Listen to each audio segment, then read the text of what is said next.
Joe, when the NFL schedule came out and you saw that you and Troy Aikman were going to be calling the Jets and the 49ers in week 1 in Northern California, what was your initial reaction? My initial reaction was that obviously nobody at the NFL office is superstitious since we had the first game last year against Buffalo. And, so much hype. And we were so pumped a year ago. And that feels like ancient history now. But it was like, man, one network's going to get Aaron Rodgers debuting with the Jets, and it gets to be us. And then we know what happened. And now here we go again. And uh, skipping the superstition part of it, it's a great matchup. I mean, everything's built for the Jets. We always say this team's built to win now. To me, this Jets team is built to win right now, like now. And it's not like a year, 2 years. With the guys they brought in on the offensive line, with Aaron being 40 years old, going to be 41 later in the year, but with the young talent like Garrett Wilson and Sauce Gardner and everybody else, uh, this team has got a chance to obviously snap the whole postseason drought, but make some noise in the AFC. And then they're taking on the 49ers that are, I think they still have to be the team to beat in the NFC. They were within a whisker of winning the whole thing in the Super Bowl. And there's no reason why, if they're healthy, they can't be right back there again this year. What a difference a year makes. Obviously, you were on the call there at MetLife Stadium, the Jets' overtime victory over the Buffalo Bills, September 11th. Now, September 9th, you will be on the call for Jets 49ers. You've experienced a lot as a broadcaster throughout your life in multiple sports. Can you describe what it was like at MetLife pregame, the opening few moments, Aaron going down, and then you calling Xavier Gibson taking the punt back to the house for the victory for the Jets there in week 1? Yeah, I'm glad you reminded me about that part because it's easy to forget how good that game ended up being. And anytime you get a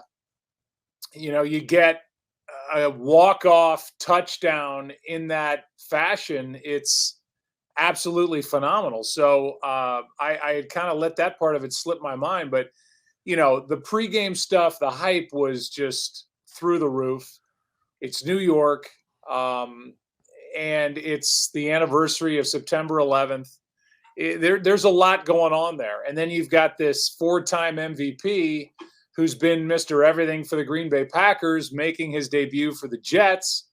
And, it's a New York team. And as you know, I mean, anytime New York's involved, it's just bigger. The lights are brighter. The expectations are more. And so the hype was real. And then having to call that, when you watch the first replay, it's like, man, I hope that's not what I think it is. And we're conditioned to not make any speculation as to what you see, but it obviously didn't look good. And we know how that story ends. So we go forward, we point our vision toward 2024, and I think he'll play well. I think Aaron Rodgers, when he is pressed into a corner or asked to, prove himself, even though he's a 4-time MVP, I think he's more than capable. And I think a motivated Aaron Rodgers is a dangerous Aaron Rodgers for the rest of the NFL. And, to be there to document chapter 1 of this upcoming season is great.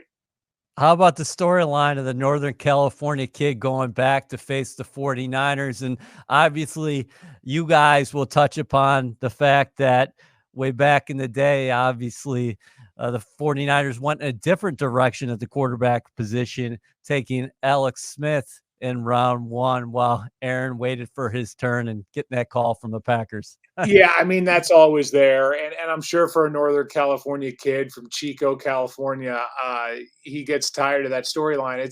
I liken it to, when I was doing the Red Sox week after week, it felt like, and during the drought and the whole curse of the Bambino and everything else, Boston fans get tired of hearing it. And it's like, well, but it's part of the story.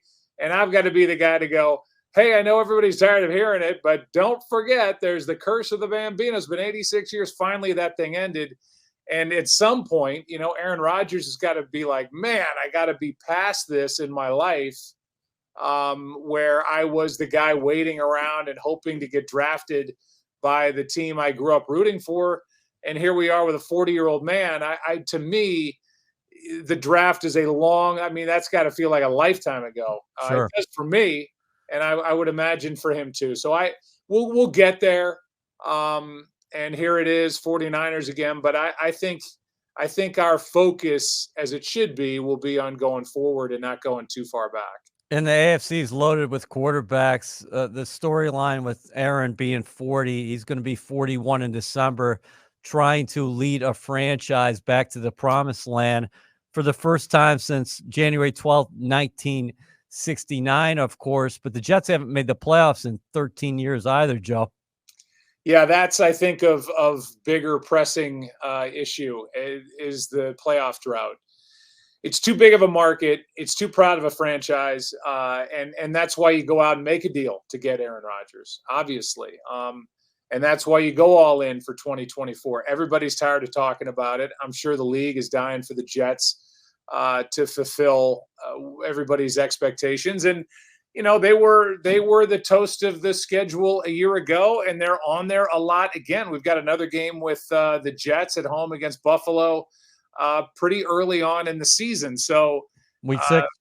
Yeah, it's another year where the NFL is betting on the Jets. The networks are betting on the Jets. And I fully expect them to be a playoff team this year. And I do believe in that old, hey, once you get in, anything can happen. I expect big things for them this year. Yeah, what do you think about the pieces around Rodgers with those young emerging stars in the offensive backfield? We can start there with Breece Hall, and then Garrett Wilson has had a phenomenal summer and a great start to his career. I mean, I think it says it all, as silly as this may sound, but for a guy like Breece Hall to be a top 10 pick in just about every NFL fantasy draft, he was in mine. I didn't get him. I wanted to get him, but he's a top 10 pick across the board. So that tells you what the league thinks of him. That tells you what the experts think of him. Garrett Wilson is everything you could ever want in a superstar wide receiver. I think he's got obviously all the tools, but what a great attitude. What a great young man. And getting a chance to meet him last year, going into that game one, he walked out of our meeting room and it was like, whoa, that guy is just different.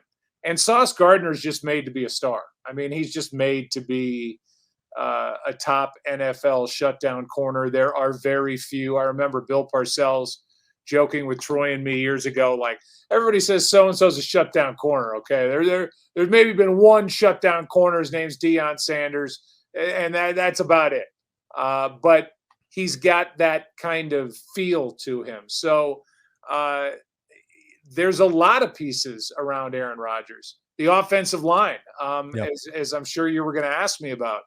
They've got two really talented aging tackles. They get Simpson on the inside to buttress what they've been trying to build there. They're new on the edges of their offensive line for this year. I've done a million Tyron Smith games. When he's healthy and he's right, he's a shutdown left tackle.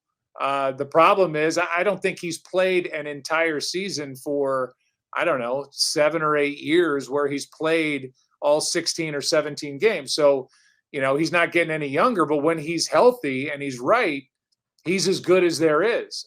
So, you got to keep those guys healthy. I think health up front on that offensive line, while everybody's focused on the guy taking the snap in Aaron Rodgers, health up front is paramount. And if they have it, then I think they've got a shot to really make some trouble in the AFC. If they're mixing and matching again, where they're 14 different offensive line combinations in 17 games, it's not going to be a recipe for success. So, you have to tape them up and hold them together and hope that those guys can open up holes for Breece and protect Aaron. How about the star power on both sides when you're talking about the Jets and the 49ers? We just spoke about Aaron, of course, and Breece and Garrett Wilson. You can flip it to the defensive side of the ball. And you mentioned Sauce Gardner and C.J. Mosley and Quincy Williams, and then you go up a level and talk about Quinnen Williams, and you go to the 49ers, of course.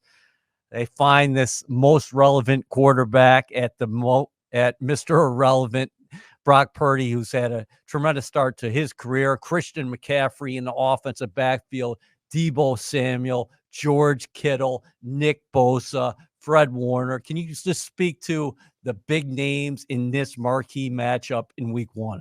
Yeah, I mean, you just mentioned everybody's fantasy draft. I mean, it's and you know, that's a real thing. I mean, McCaffrey's as good as there is. You know, it's hard to believe, and I guess it had some merit, but just everybody was knocking his size coming out of Stanford, and yes, he had a year and a half there where he was pretty banged up, but he has been, knock on wood for them at least, Mr. Reliable for the 49ers. It was an absolute steal.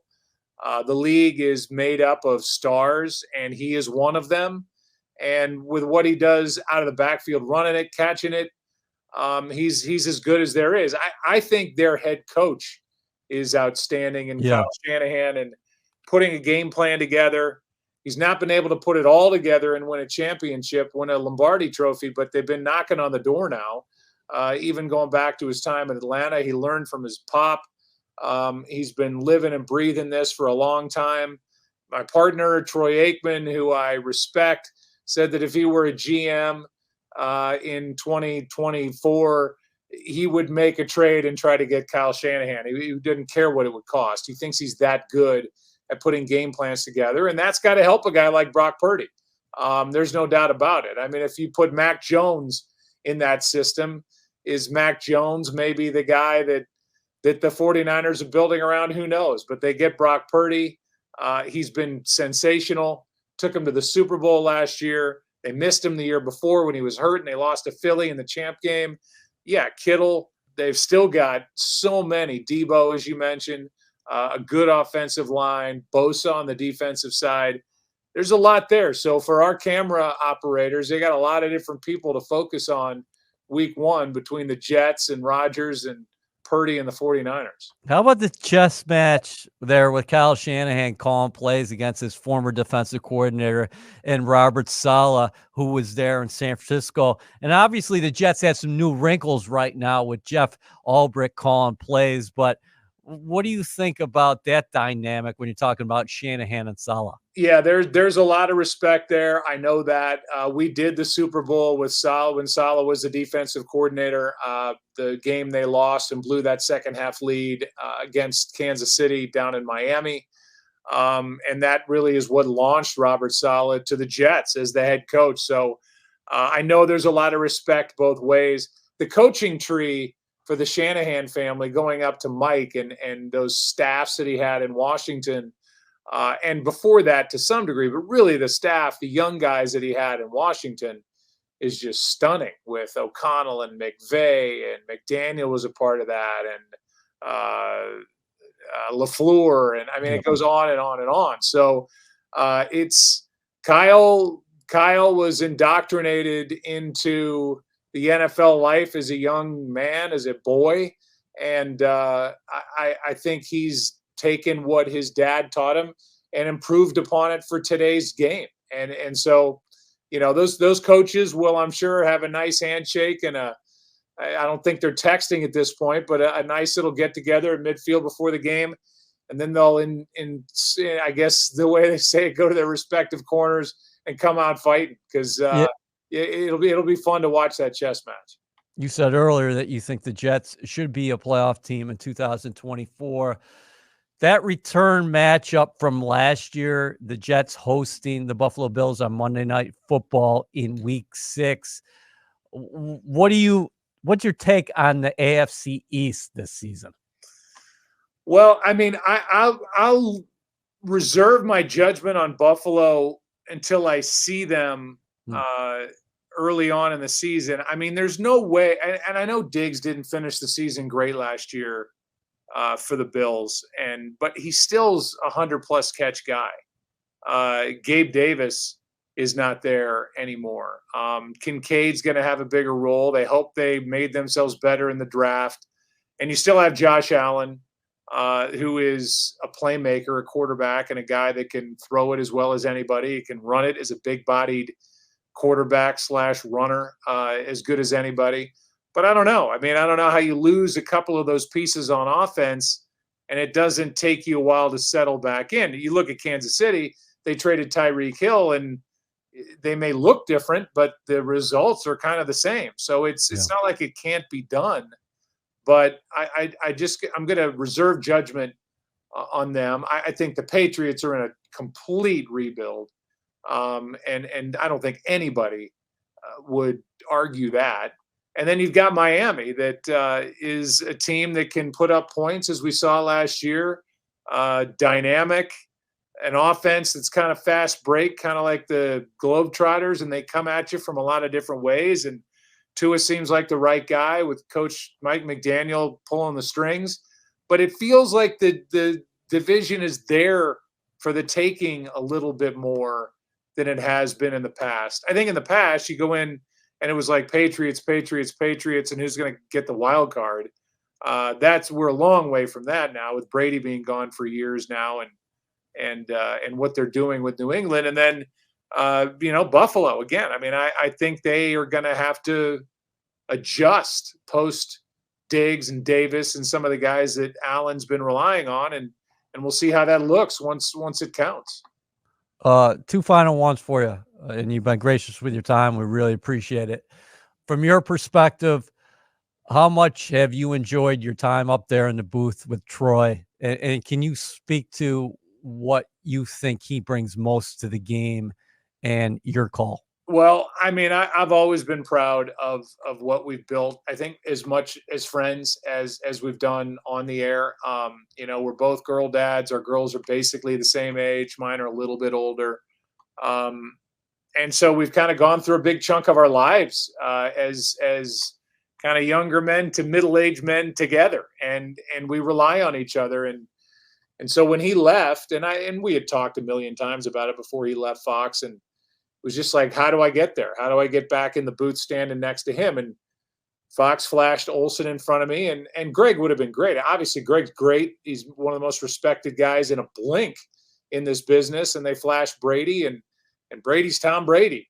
But I like the known quantity of a guy that has won 3 Super Bowls. He's been broadcasting for 25 years. He knows where I'm going. I know where he's going. It's just a good feeling when pressure is at its highest to know that the guy next to you has got your back and he knows you've got his. So it's been a great partnership. I guess if we weren't honest about that, when he left for ESPN, we could have ended it easily, and we didn't. So, we can't wait to be standing next to each other in that booth week 1. That's awesome. Girls are the best. My daughter's going to be a 5 on September 11th. There's nothing like it. There's nothing like that. I've got a 6-year-old, Blake, one of my twins, crawling up. Yeah. Take a hike. And it's great. It's a great part of life. But little secret, I'm excited to get out of town and go to. It's quiet. Say hi to the Jets. Jets fans. Say Jets. Jet. Go get that helmet on the bottom there. Jets.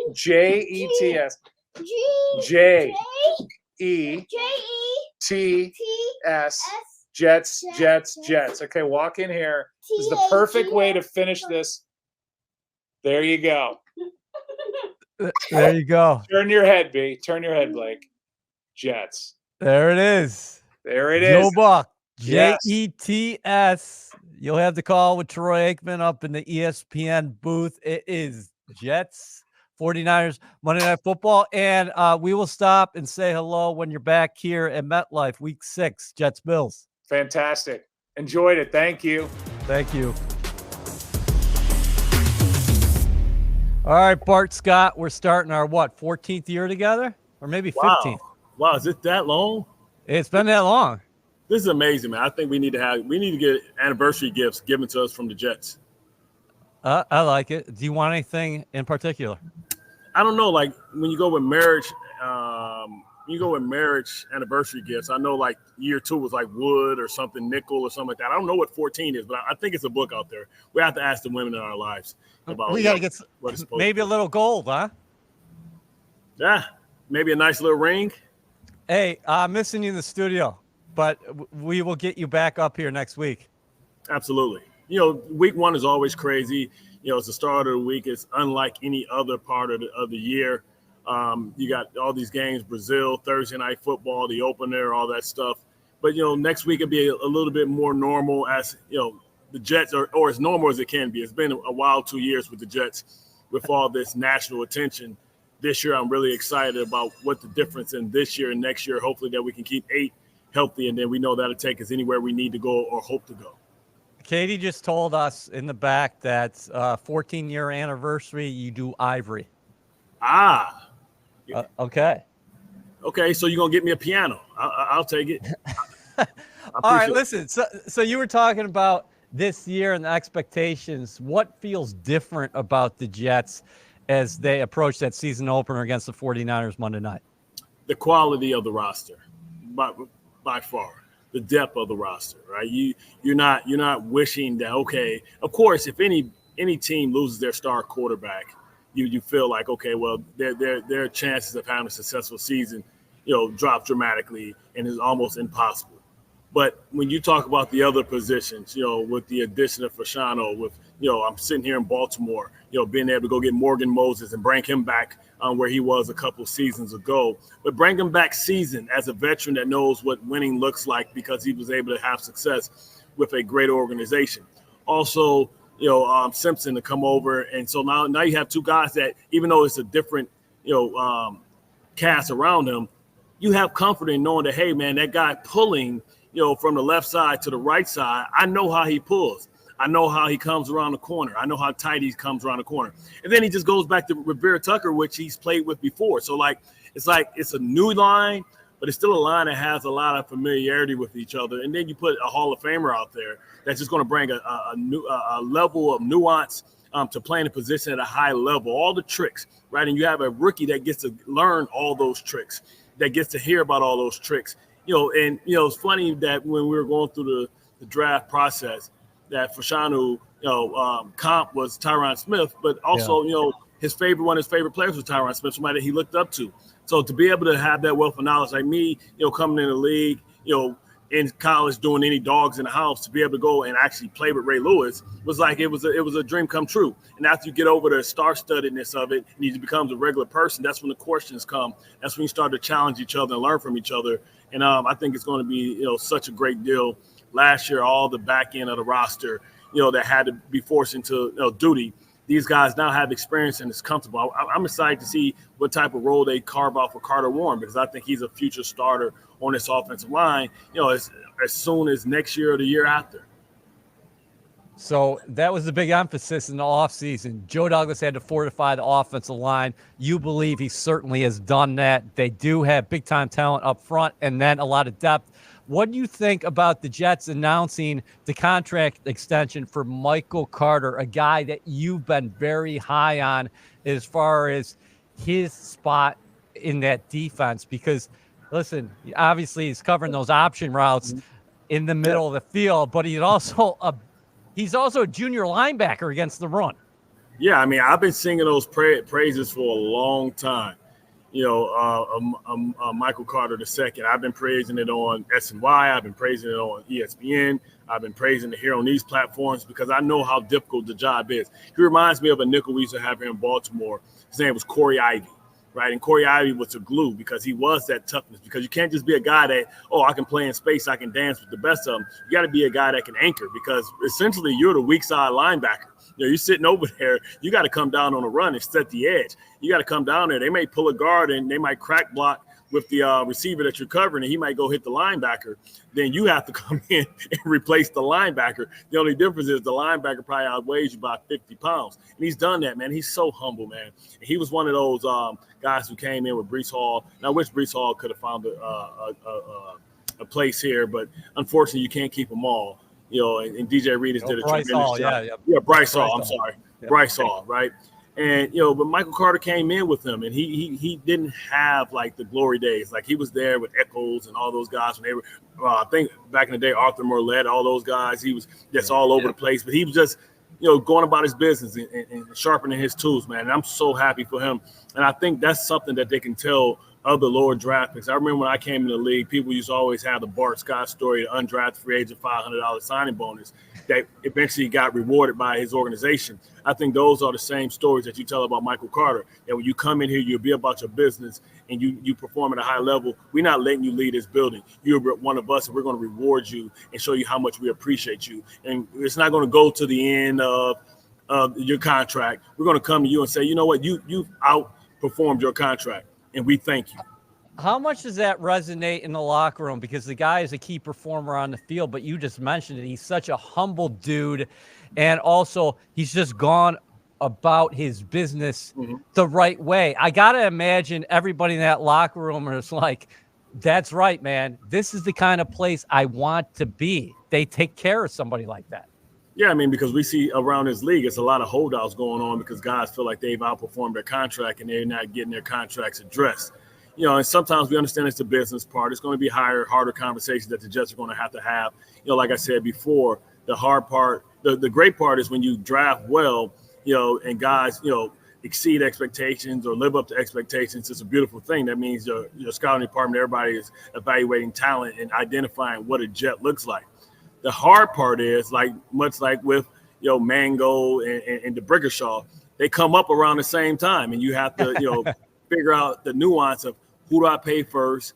Why do I pay them first? How do we structure it so that we can make sure that we keep our draft picks? And, the Jets have hit and they moved back into the first round and was able to get, and the hard part is, Brees is going to, because he's a second round draft pick, that means he only have his rights for 4 years. So that's all the stuff that happens back and forth. But I think you can identify that every one of those guys deserve to be part of this core. Hopefully Vera Tucker can ball out this year because I think he's shown his versatility. And that's really like who I'm wishing, the best for, because Vera Tucker has come here and you talk about a guy like Michael Carter who shows tremendous humility.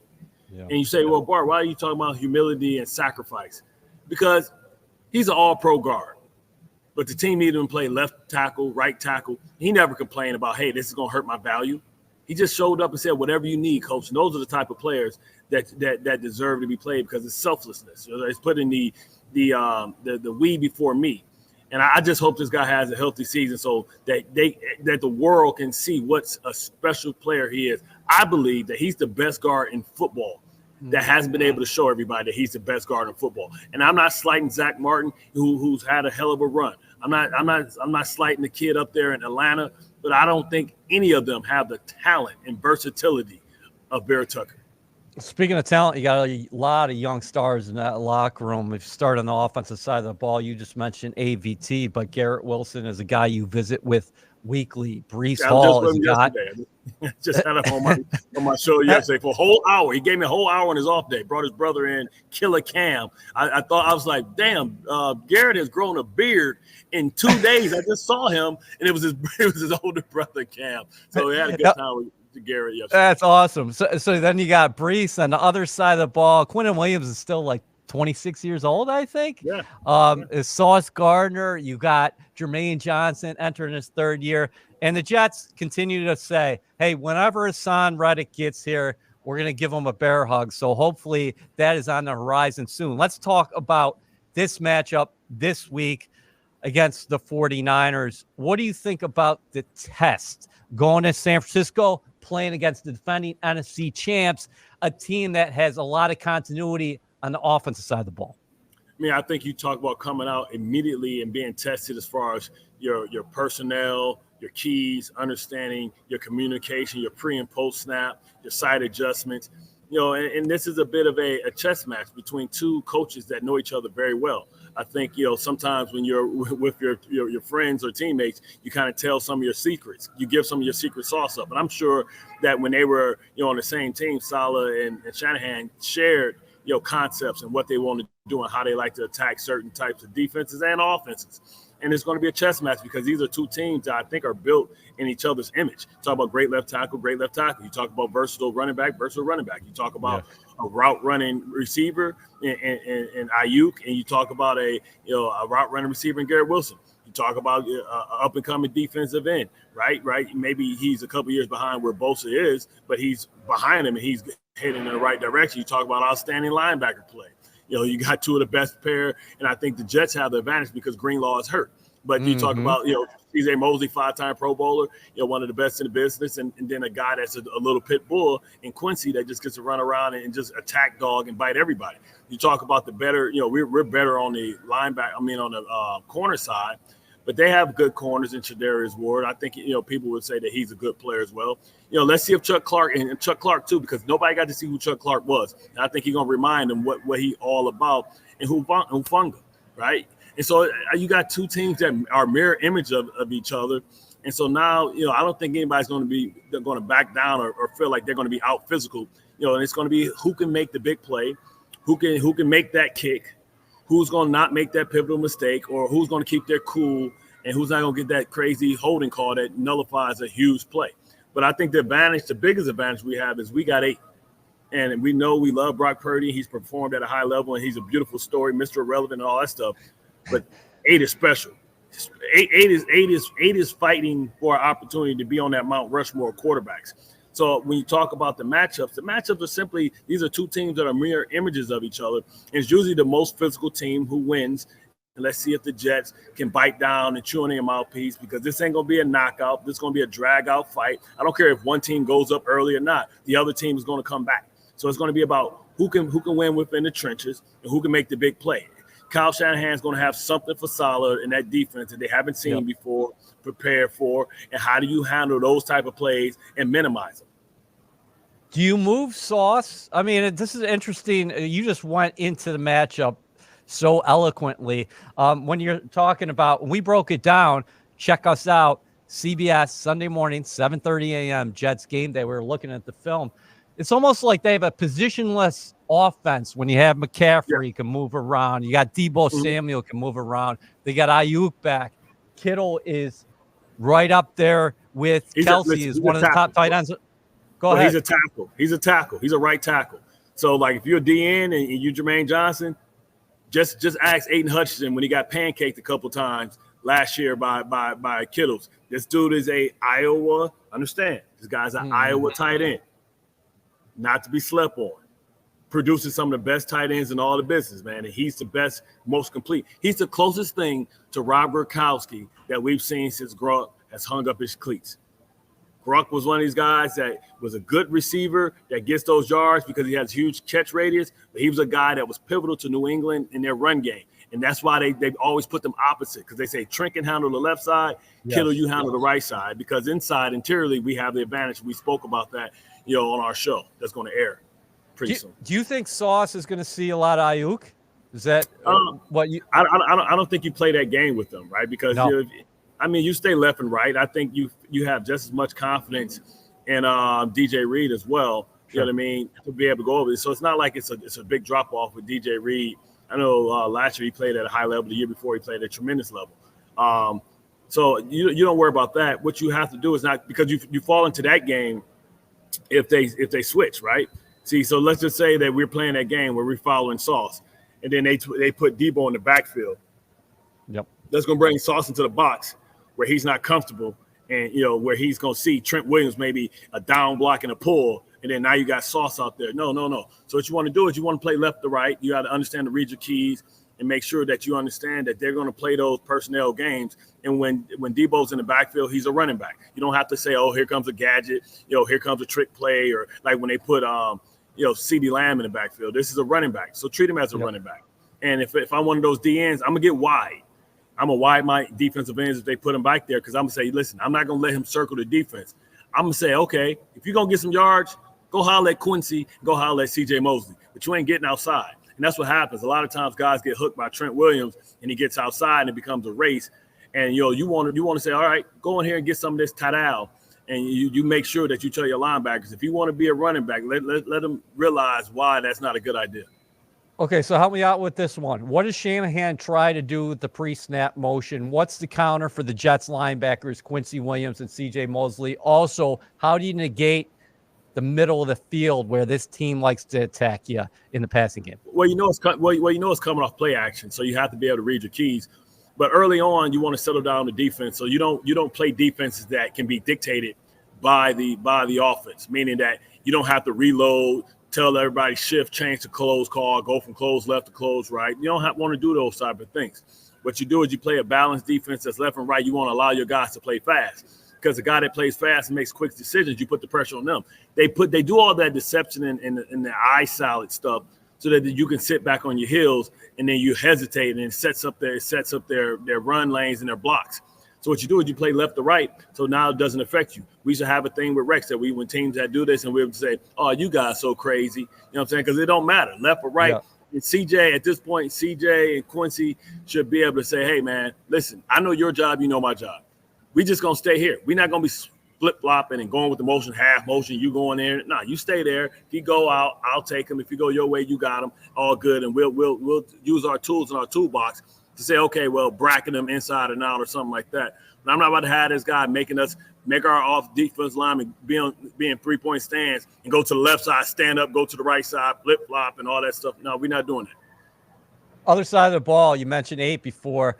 Aaron Rodgers back in the saddle. First time in 364 days taking snaps from second-year center Joe Tippmann against the 49ers. What do you make of San Francisco's personnel? You mentioned Greenlaw being out. You still got Warner there. You still got Bosa there. You mentioned Ward as well. What do you make of what Hackett and Aaron are going to see, and how can the Jets dictate play on nerd terms offensively? That's something that we haven't seen here, and we're eager to see if that can happen with the Hall of Famer playing quarterback. Well, that's the beauty of having a Hall of Famer. He's been there, done that, seen it all. So, like, if they want to decide, remember, they have a new coordinator as well, so they're going to be learning and trying to adjust. He's trying to get a feel as well. Remember last year, I forgot the coordinator's name, Wilkes. Yep. Right. That, remember they struggled early on. He had to come from up above and come down because he was struggling. So who knows what the new coordinator is going to have to deal with. He's got to learn his team and be able to learn how to make the calls. He can have all the sauce, but that don't mean the meal's going to taste the same. So you talk about Aaron Rodgers. He's a guy that can go to the line of scrimmage and get the Jets consistently in a play that gives them the advantage. We played the sound about Bill Belichick and saying, hey, how difficult it is because Brees is there and what he can do. And then if you don't do that, you leaving guys one-on-one with Garrett Wilson on the outside. So, like, Aaron Rodgers knows that. So he's going to play the game. He's going to see what you're in. Okay, you got the box loaded. Listen, I don't mind throwing, a spot pass or a screen to Garrett, because guess what? That is a run. That becomes a running play. So, okay, you want to say, okay, well, this is a doubling type of thing. Then I'm gonna hand the ball off to Brees and see if you can tackle this big horse in between the tackles. And I think you use that fact that Greenlaw isn't available this game, or probably near the end of the season before he comes off the IL or injured list, dealing with the surgery that he had on his ACL. So now you spotlight Campbell, right? Warner can play. And then listen, I'm not going to be afraid of. I trust Brees against anybody, so I'm not afraid of Warner at all. But when somebody has somebody in there that's a backup that's there for the first time, you want to see if he can carry the pail of water. So I'm motioning, I'm running angle routes, I'm isolating, Campbell with routes for Brees Hall. I'm motioning them out in the slot, see what they do. If I catch them in man-to-man, I'm gonna make sure I isolate him, knowing that if you isolate him, then the safety's gonna have to be 8 up to try and help Campbell, because they're not lead Campbell one-on-one with Brees Hall now with that type of speed. So what happens? That means that it's one-on-one with Garrett Wilson. Because the safety to that side can't worry about Garrett, because the bigger threat is a guy like Brees Hall who can get the ball and go take we seen last year take a little dump off past 60, right? So now I got you, because now I got Garrett, and I like that matchup too against anybody. Even though Shardarius Ward going to try out like he don't know his name, he gonna know his name at the end of this game. I guarantee you that. So what did Garrett say to you in studio yesterday when you talked to him about Ward? We talked about so much, but yeah. I think we went into it a little bit. but I don't think we went into it as much. We went off on a tangent on some other stuff. You know what I mean, cracking jokes. So we kind of forgot. But what I did talk to him about is I told him that I spoke for him. I told him that, when we were discussing him and the tough conversations that him and Aaron Rodgers had, the difference in him being, a third-year guy, and last year him just trying to get comfortable with Aaron Rodgers and learn, and now he knows what he wants to talk about. And that's why all those tough discussions, or animated conversations on the sideline was important, because it all leads up to this. Because now they have that nonverbal communication with how he's getting played, and they see the game the same way. If Ward wants to play over the top, some type of clue cover three that turns the man down the field, then Aaron throw that thing back shoulder. If he wants to be a trail and try and think that he can get over and have safety help late, then bam, we throw it over the shoulder, basket catch, and we saw that executed time and time again.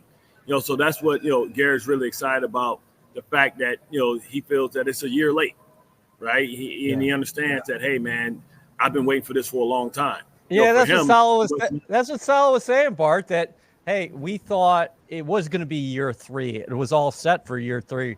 But coming full circle, what you talked about at the open here is that this roster is better than it was last year. Yeah. I mean, I put this roster up against anybody's. I mean, who has, two dynamic, Hall of Fame left tackle. You got, in my opinion, the best guard in football. And you got a crafty right tackle, right? You got the best pulling, guard, one of the best pulling guards last year, according to PFF, I believe, in Simpson, and what he did when he pulled in the run game. And then you got the best defense out there. We haven't even got to the specialists. I know Greg Gillette missed one, I hope he got it out of the system. But, what him and Morstead did last year was amazing, right? From a special team standpoint.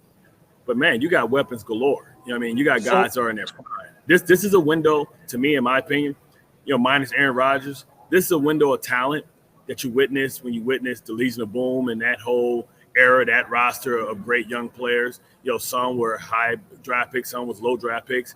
And also when you think about the Patrick Willis, Navarro Bowman 49ers. And, Saleh has seen this and heard the stories of how 2 different dynasties were built in San Francisco. And I feel like he came over and he took some of that knowledge and built that team in that image.